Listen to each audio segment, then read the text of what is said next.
നിറഞ്ഞു നിൽക്കുന്നത്, വാർത്തകളിൽ നിറഞ്ഞു നിൽക്കുന്നത് ആനയാണ്. അതിരപ്പള്ളിയിലായാലും മലപ്പുറത്തായാലും ഇന്ന് സഭയിലായാലും ഒക്കെ ആന വിഷയം വരും. അതിരപ്പള്ളിയിലേക്കാണ് നമ്മൾ പോകുന്നത്. അതിരപ്പള്ളിയിൽ മസ്തകത്തിൽ മുറിവേറ്റ കാട്ടാനയെ മയക്കുവെടി വെക്കാനുള്ള ശ്രമം ഇന്നും തുടരും. ആന വനത്തിനുള്ളിലേക്ക് പോയതിനാൽ ഇന്നലെ ദൗത്യം ഉപേക്ഷിച്ചിരുന്നു. ആനയെ കണ്ടെത്താൻ ഡ്രോൺ ഉപയോഗിച്ചുള്ള നിരീക്ഷണവും ഇന്ന് തുടരും. വിവരങ്ങളുമായി CV അനുമോദ് ചേരുന്നുണ്ട്. അനുമോദ്, ഏറ്റവും പ്രധാനം ഇന്നലെ ആന കൺവെട്ടത്ത് തന്നെ ഉണ്ടായിരുന്നു.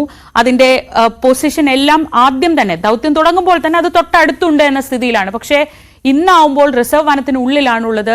സ്ഥാനം കണ്ടെത്തണം, അനുയോജ്യമായ ഒരു സ്ഥലം വേണം. അങ്ങനെ ദൗത്യസംഘം ഇന്നത്തെ നടപടിക്രമങ്ങളെ എങ്ങനെയാണ് കാണുന്നത്? അവർ എത്രത്തോളം പ്രതീക്ഷയിലാണ്?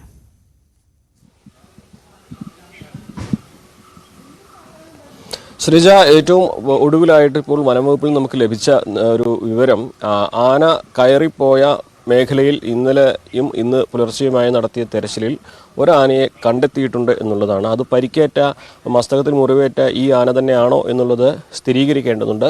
അപ്പോൾ ആനയെ കണ്ടെത്തി ആ മേഖലയിലേക്ക് ഡോക്ടർമാരും മറ്റു വനംവകുപ്പ് ഉദ്യോഗസ്ഥരും ഒക്കെ മൂവ് ചെയ്തിട്ടുണ്ട്, അവിടേക്ക് ചെന്നിട്ടുണ്ട്. ഇനി ആന നേരത്തെ ഈ ഇന്നലെ കാട് കയറിപ്പോയ ഈ കൊമ്പൻ തന്നെയാണോ എന്നുള്ളത് സ്ഥിരീകരിക്കലാണ് അടുത്ത ഘട്ടത്തിലുള്ള നടപടി. അങ്ങനെ സ്ഥിരീകരിച്ചു കഴിഞ്ഞാൽ അത് നിൽക്കുന്ന ആ ഇടം മയക്കുവെടി വയ്ക്കാൻ അനുയോജ്യമാണെങ്കിൽ അവിടെ വെച്ച് തന്നെ ആനയെ മയക്കുവെടി വെച്ച് ആനയ്ക്ക് ആവശ്യമായ ചികിത്സ നൽകാനുള്ള നടപടിയായിരിക്കും സ്വീകരിക്കുക. ഇന്നലെ ഈ ഒരു മിഷന് ഏറ്റവും കൂടുതൽ ഒരു വെല്ലുവിളിയായത് ആ പ്രദേശത്ത് ഉണ്ടായിരുന്ന ആളുകളുടെ ഒരു സാന്നിധ്യമാണെന്നും വനംവകുപ്പ് വ്യക്തമാക്കിയിരുന്നു. അതായത് ഇന്നലെ തുരുത്തിൽ നിന്നും, രാവിലെ നമ്മൾ കണ്ട തുരുത്തിൽ നിന്നും ആനയെ ഈ റബ്ബർ പ്ലാന്റേഷൻ്റെ മേഖലയിലേക്ക് വനംവകുപ്പ് ഓടിച്ചെങ്കിലും കൂടുതൽ ആളുകളെ കണ്ട് പരിഭ്രാന്തനായ ആന ഉൾവനത്തിലേക്ക് പോകുന്ന ഒരു സാഹചര്യമായിരുന്നു. അപ്പോൾ അത്തരത്തിൽ ഈ ആളുകൾ കൂടുന്നത് ഒഴിവാക്കാൻ വേണ്ട കർശന നടപടികൾ ഇന്ന് വനംവകുപ്പിൻ്റെ ഭാഗത്തുനിന്നുണ്ടായിട്ടുണ്ട്. ഞാനിപ്പോഴും നിൽക്കുന്ന ഈ ചെക്ക് പോസ്റ്റ്, ഈ ചെക്ക് പോസ്റ്റിനപ്പുറത്തേക്ക് അനുവാദത്തോട് മാത്രമേ ഇന്ന് ആരെങ്കിലും പ്രവേശിപ്പിക്കുകയുള്ളൂ. കർശന നിയന്ത്രണം ഇവിടെ ഏർപ്പെടുത്തിയിട്ടുണ്ട്. മാധ്യമപ്രവർത്തകരെ അടക്കം ഇവിടെയാണ് നിയന്ത്രിക്കുന്നത്.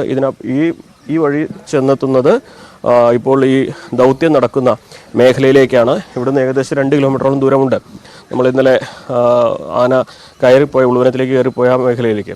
അപ്പോൾ ഇവിടെ നിന്നുകൊണ്ട് ഇവിടെ ആണ് എല്ലാവരെയും തടയുന്നത്. അതായത് ദൗത്യത്തിന് തടസ്സമാകുന്ന തരത്തിൽ ജനസാന്നിധ്യം ഉണ്ടാകില്ല എന്ന് ഉറപ്പാക്കുകയാണ് വനംവകുപ്പ് ചെയ്തിരിക്കുന്നത്. അതുകൊണ്ട് തന്നെ ആനയെ കണ്ടെത്തി കഴിഞ്ഞാൽ അത് മയക്കുവെടി വെച്ച് ചികിത്സ നൽകാൻ കഴിയുന്ന അനുയോജ്യമായ ഇടത്താണെന്ന് ഉറപ്പായാൽ അടുത്ത നടപടികളിലേക്ക് നീങ്ങും എന്നാണ് വനംവകുപ്പ് അറിയിച്ചിട്ടുള്ളത്. രാവിലെ ആനയെ കണ്ടെത്താനുള്ള പരിശ്രമമായിരുന്നു തുടങ്ങിയിരുന്നത്.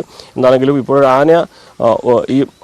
ഇന്നലെ ഈ പരിക്കേറ്റ ആന കയറിപ്പോയ മേഖലയിൽ ഒരാനയെ കണ്ടെത്തിയിട്ടുണ്ട്. അത് ഈ ആന തന്നെയാണോ എന്ന് ഉറപ്പിക്കാനുള്ള പരിശോധനകളും അതേപോലെ അവിടെ ആ മേഖല കേന്ദ്രീകരിച്ച് കൂടുതൽ നടപടികളാണ് ഇപ്പോൾ പുരോഗമിച്ചുകൊണ്ടിരിക്കുന്നത്. എന്നാണെങ്കിലും വരും സമയങ്ങളിൽ നമുക്കതിൻ്റെ കൂടുതൽ വിശദാംശങ്ങൾ വനംവകുപ്പിൽ നിന്ന് ലഭ്യമാകും. ശരി അനുമോദ്, രാവിലെ ഈ ആനയെ എവിടെയാണ് എന്ന് കണ്ടെത്തുകയായിരുന്നു ആദ്യത്തെ ഘട്ടം. അത് ഏതാണ്ട് കണ്ടെത്തിയിരിക്കുന്നു എന്ന വിവരങ്ങളാണ് പുറത്തു വരുന്നത്. നമുക്ക് അനുമോദിലേക്കും അതിരപ്പള്ളിയിൽ നിന്നുള്ള പുതിയ വാർത്തകളിലേക്കും അപ്പോൾ മടങ്ങിയെത്താം.